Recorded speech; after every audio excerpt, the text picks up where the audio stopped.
오후 영양식 스가랴 14장 12절에서 21절까지 말씀의 제목은 이방인들도 지키는 초막절입니다.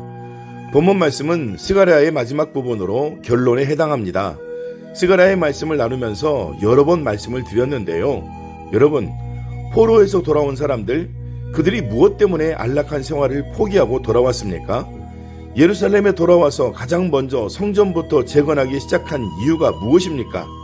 예루살렘에 돌아온 사람들의 주된 목적은 마음껏 여호와 하나님을 찬송하는 삶, 하나님 중심의 믿음을 지키고 싶었기 때문입니다.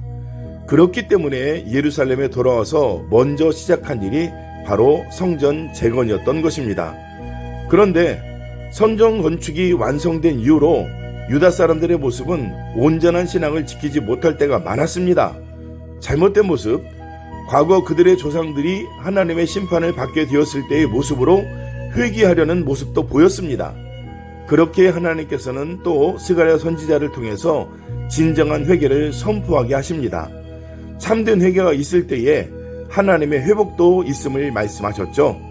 그 다음에 이어지는 것이 하나님께서 이루시는 심판에 대한 메시지라고 말씀드릴 수 있습니다.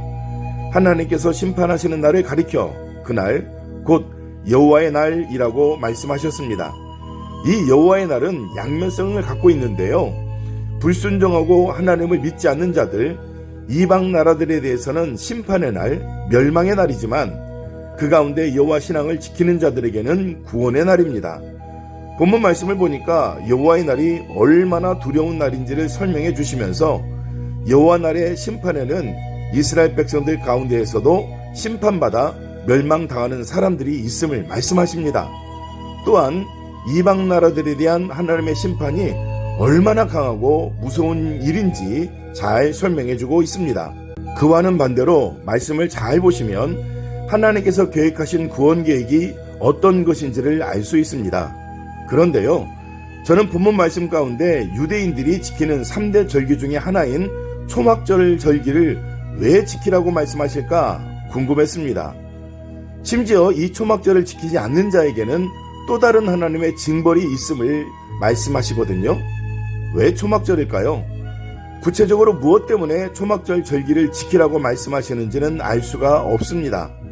제 개인적으로 생각해 봤는데요. 여러분, 초막절이 어떤 절기인가요? 이스라엘 백성들이 애굽을 나와 가나안 땅을 향해 갔던 40년 광야 생활을 기념해서 지키는 절기이잖아요. 이스라엘 백성들이 광야 생활을 하는 동안 하나님께서 지켜주시고 보호하시고 인도하셨음을 기억하며 감사하는 절기입니다. 그때를 기억하며 지키는 절기, 그 시기를 경험하지 못한 사람들, 아무런 관련이 없을 것 같은데 이방 민족에게까지 초막절을 지키도록 명령하신 것, 제 개인적으로 말씀을 묵상하며 갖게 된 마음은 하나님께서 베푸시는 구원의 문은 누구에게나 열려있다는 것과 함께 광야 생활 40년 생활을 지켜주심을 기념하며 감사로 지키는 절기 때 하나님께서는 택함받은 백성들, 그가 이스라엘 민족이든 이방 민족이든지 심판의 날에 지키시고 보호하셨음을 감사하며 초막절을 지키라고 말씀하신다는 생각을 하게 되었습니다.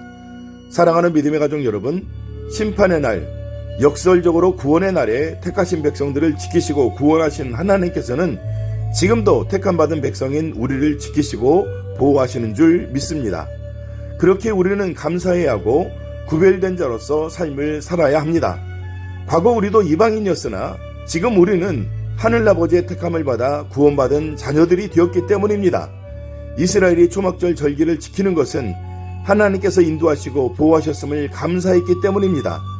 우리가 비록 초막절을 지키는 것은 아닐지라도 마음속에 초막절은 지켜야 합니다. 하나님께서 우리를 택하셔서 자녀 삼아주시고 우리 삶의 발걸음을 인도하시며 주님 품 안에 품으시고 보호하시기 때문입니다. 오늘도 하나님께서는 우리를 지켜주십니다. 인도하십니다. 주님 품 안에 보호하십니다. 그렇게 감사가 넘치는 삶, 주님을 찬양하는 삶으로 주님께 영광을 올려드리는 저와 믿음의 가족 되시기를 우리 주 예수 그리스도 이름으로 축복합니다. 아멘.